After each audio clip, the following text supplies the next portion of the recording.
Hello, everyone. A couple minutes early, wanted to give everyone time to jump online.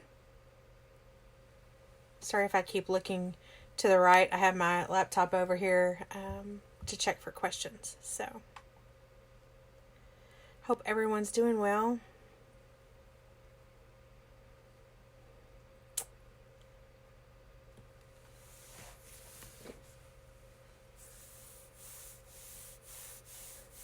A little chillier today than it has been, missing our warm weather.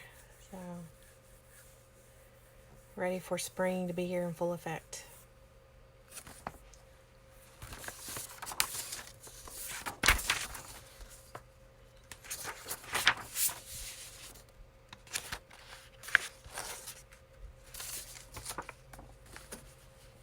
We'll let people come on in for a few more minutes. We got about another minute and a half before 2 o'clock hits, and then we'll get started. So just a couple of housekeeping things while we're waiting. If you've got a question, please feel free to drop them in the comments. We're going to catch them and hopefully be able to respond to them here. And if we cannot, we will follow up with an FAQ. If you have not seen last Tuesday's talk, you can watch the recording at bimgroup.us/COVID-19 and scroll all the way down to the bottom. You'll see information about each carrier that we work with. And at the very bottom, there is a compliance legislative HR section. And you'll see the Tuesday Talk web recording along with the questions and answers that were posed last week.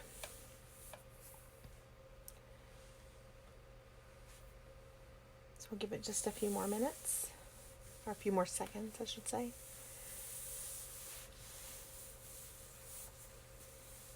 Got a couple of good questions via email today that I'm going to share as soon as we get started as well.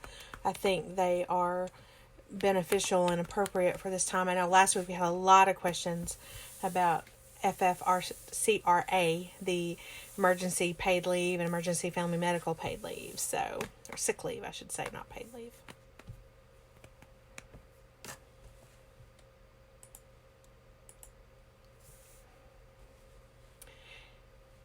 I see some of my BIM family on here. Hello to all of you. Hello, Becky and Carrie and Tanya Miller. It's good to see you guys. Hope everyone is well in your respective workplaces and homes. So,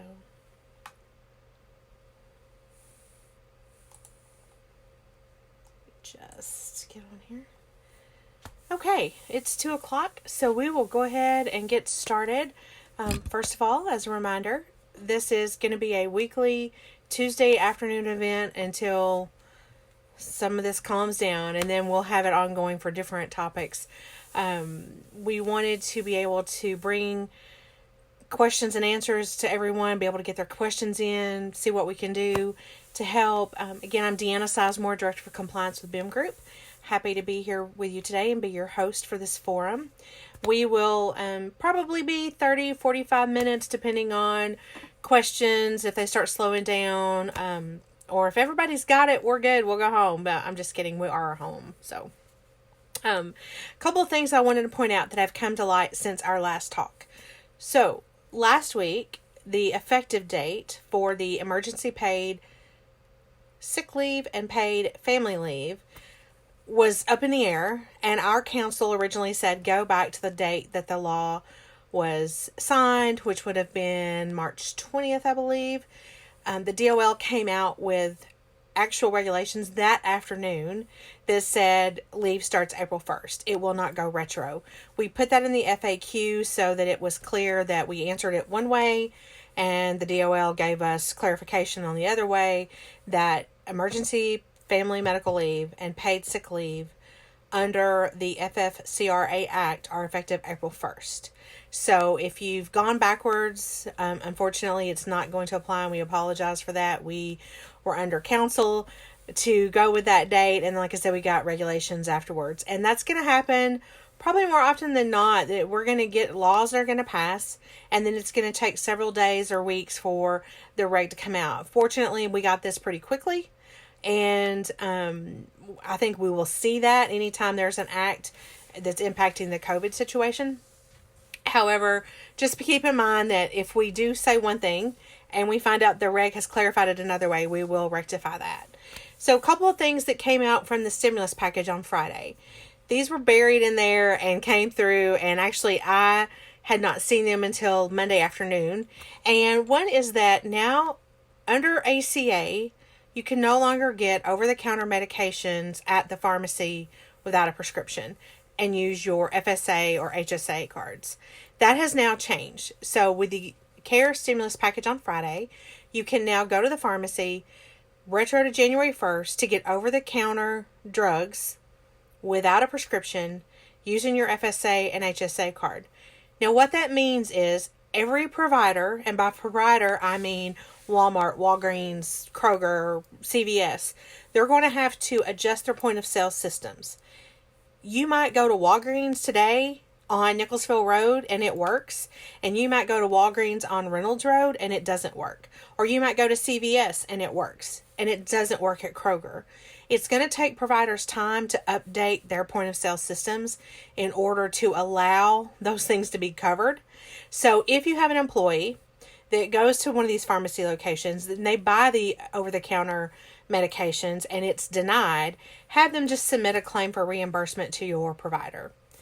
The other thing that came through was menstrual care products are now considered an eligible medical expense, so feminine products are going to fall under that. And then they also clarified that HSA plans, high deductible health plans, can receive telehealth medicine at no cost share during this time. It's a limited time period only, without it disqualifying the health savings account plan. So that is in effect through December 31st of 2021. That could change. So we'll just have to wait on that. The over-the-counter drugs, that's indefinite and begins immediately. So we're good there. Any questions on those two pieces? So the other question I received, which I thought was very good, and I told our client that I was going to share this because I felt like it was more than on more people's minds than hers.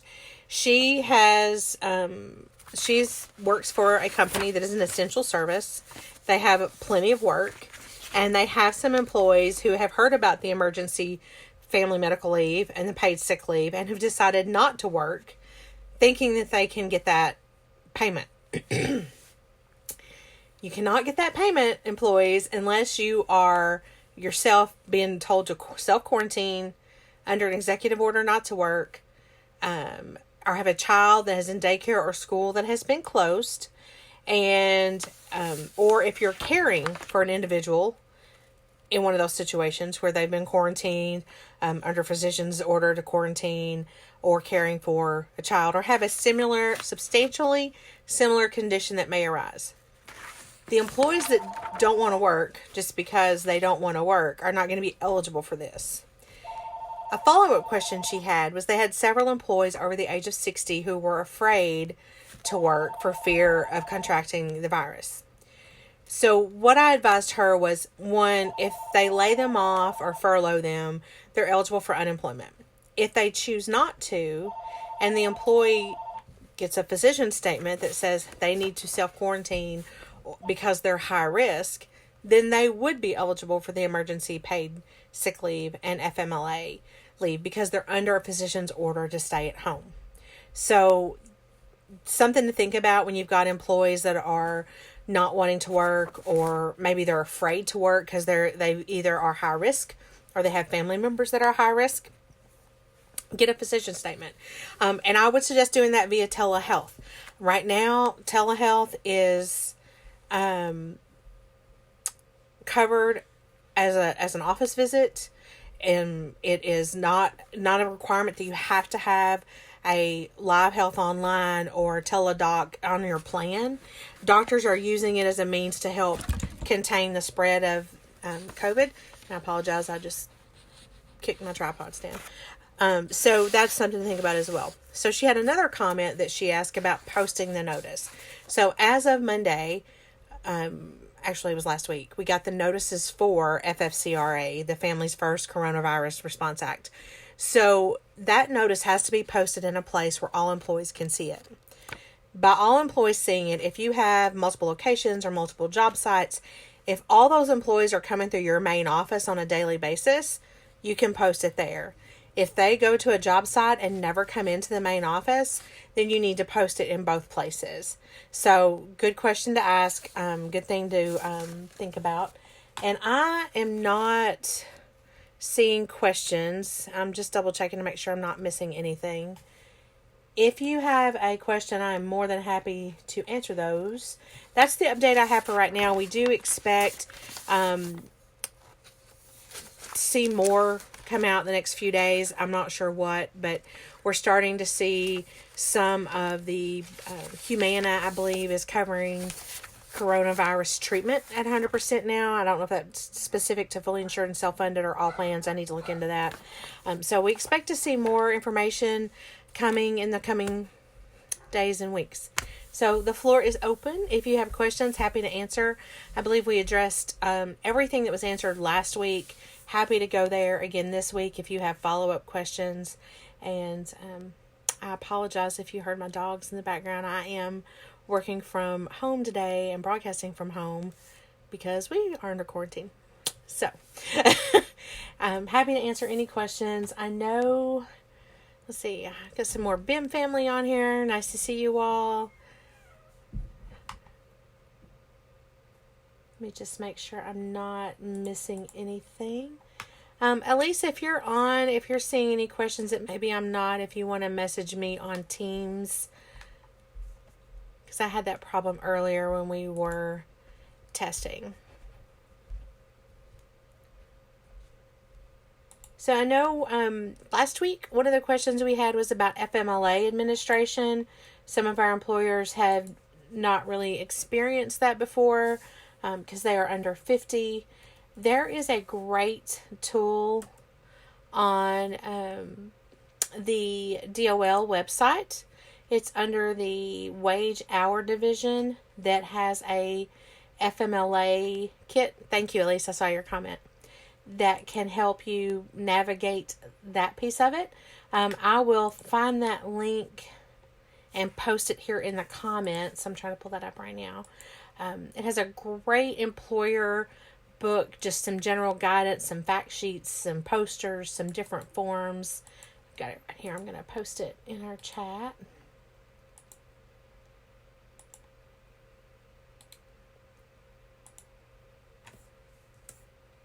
All right, so you should see that coming up from me, and I'm actually going to, yeah.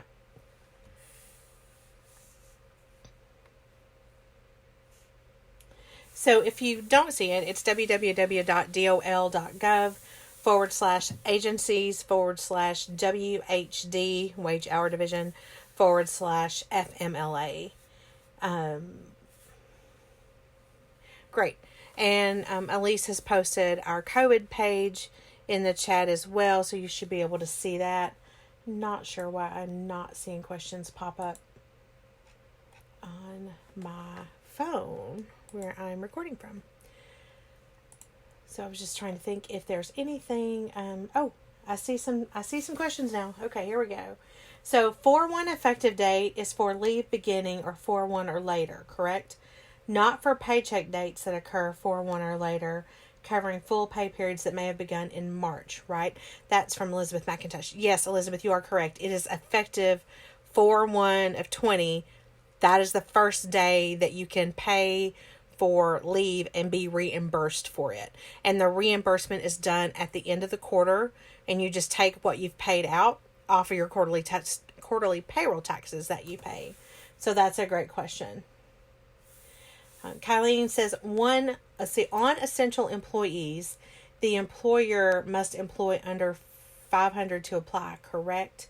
Kylene, are you referring to the emergency paid sick leave and the family medical leave? If you are, that is correct. It has to be under 500 employees. Keep in mind, if you are a control group, you have entities under you, associated with you, all those numbers add together, and it's under 500. So previously, and still, regular FMLA is 50 employees and above. Emergency FMLA and emergency paid sick leave is 500 employees and below. And that employee count does include part-time people, paid interns, all your full-time people, of course. So keep that in mind as well. It's a great question. Yeah, and Elise did post the COVID page on there. I also have it in the title of this live, so you can go and click on that as well.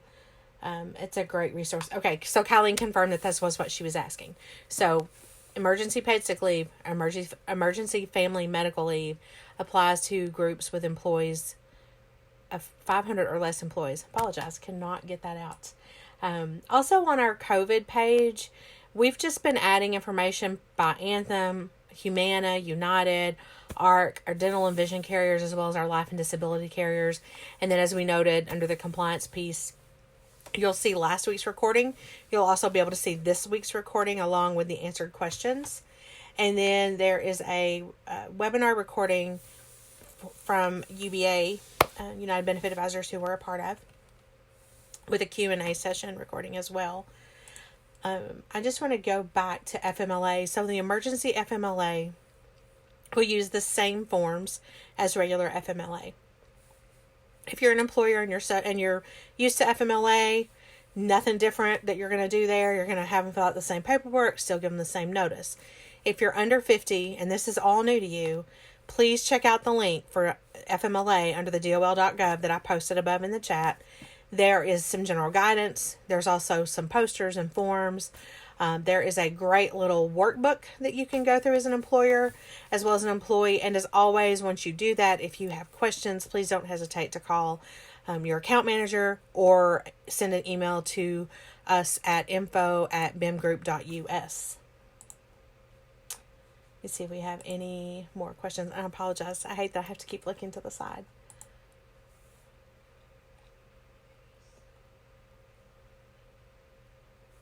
Trying to think of some other questions that were presented in the past week. We've had a lot of questions about paid interns and paid students for universities.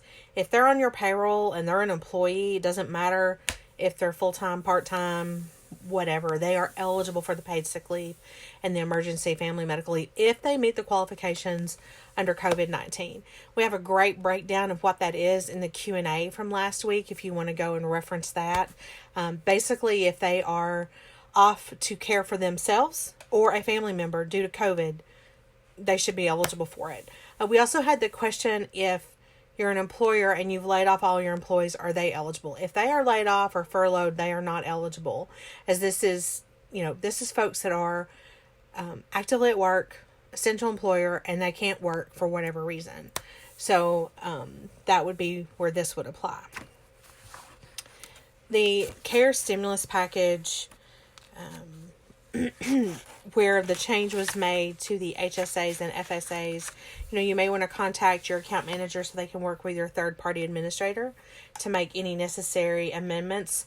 I would think some would just incorporate them in there, whereas others may ask you to make that decision to add or not. I don't know. It's going to depend, because literally this information came out Friday.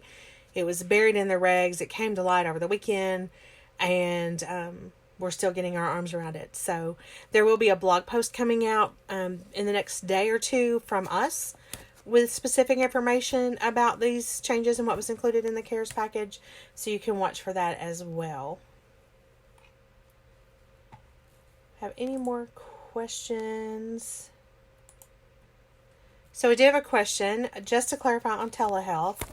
If I'm having symptoms of a cold or something and use telehealth, do I pay the copay for it if it's not COVID related, or is it available for everything since no one wants to go to the doctor and no one pays the copay right now? So I would say that a lot of the carriers have clarified how they're handling this, and I'm just double checking. Anthem, I know, will pay for any will allow telehealth as any other visit. So if you have telehealth instead of a doctor's office visit, it's basically treated the same as an office visit. So you may or may not have to pay the copay. I have, and if it's a high deductible plan, that's another story. So it's going to be based on the carrier. That is a good question. I'm just double checking here. The testing is covered regardless of where it's taken care of. Yeah, it's going to vary by carrier. And Diana, I will get back to you specifically on your plan. I want to say it's going to be covered either way, but I just need to double check because every carrier is going to be different. That's a great question. So again, it was telehealth, having symptoms of a cold or something, use telehealth. Do you pay the copay if it's not COVID related? It's going to depend on the carrier. So we also have a comment. Anthem is offering a special enrollment period for those who didn't take employer-sponsored health insurance but now wants it. Those dates are March 13th through April 3rd. Does this apply to just Anthem? That is a great question. And again, I'm going to say let's go look at our COVID page and what our resources say, because that's really going to depend on the carrier. I believe most of the carriers have done that. I know Anthem did. Here's the Humana piece. Humana is waiving member costs for all telehealth services delivered by participating in-network providers. They've expanded the telehealth. I'm waiting to see if I got their special enrollment period here for Humana.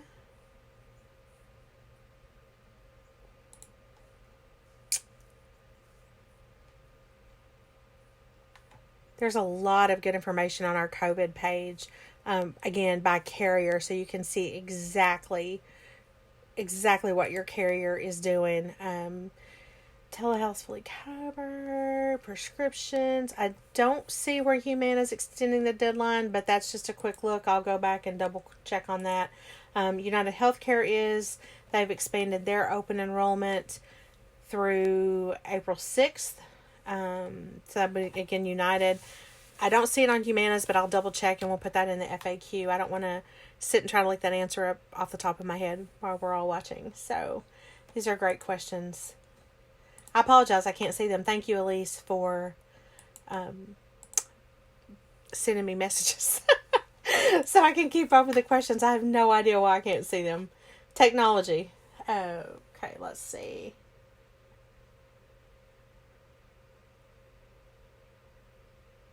Steve, that's a great question on the dates for Anthem. So now I can see the comments if I go out and come back in. I guess technology is not going to be my friend today. Do we have any more questions? I'm going to try to find the Humana answer while we're doing this. I would say for our clients, if you just need a quick check, go to the COVID-19 page that we've put up. All the carrier links are there with the latest information. If it's something specific to your plan, you're going to want to check with your account manager or account executive, and we'll be happy to answer it. And if they can't answer it, we'll get it to the carrier, or they'll go through me and we'll get the answer to it. But again, it's bimgroup.us/COVID-19/ that will get you straight to our page, where you can see the specific carrier links for the main 3 medical carriers, as well as some of our third-party administrators. So I'm checking real quick. I don't see... A lot of the groups have... Thank you, Colleen. Humana has not announced the special enrollment period yet. So right now it's just Anthem and United Healthcare. Thank you, ladies. Thank you so much. We are making this work today, right? So, anything else specific to the current situation? I mean, hopefully you guys are staying safe at home and healthy. And, you know, if you're at home and you're in a neighborhood, and this is kind of random, I know this is happening in Lexington. I don't know if it is happening elsewhere or not, but people are putting bears in their windows so kids can go on a bear hunt as they take a walk. So I took my girls out yesterday afternoon, and we found a couple of bears on our street, and we put a bear in our window today so we can add to it. So just a little side conversation while we wait for some more questions. Okay, well, I don't want to keep everyone away. Everybody's got lots to do and get back to their day. Questions have slowed down. If something else were to come up, you think of something later, please feel free to message us on this book or on this group, or send an email to info@bimgroup.us, or you can also email me at deanna@bimgroup.us, and we'll get back to you. And we'll also post those questions in our FAQ. Again, lots of resources that we have available. Don't hesitate to reach out if you need anything. We are readily available. Please stay healthy, stay at home, and we'll get through this together, and we'll be better for it, and hopefully sooner than later. So have a wonderful afternoon, and we'll talk to you soon.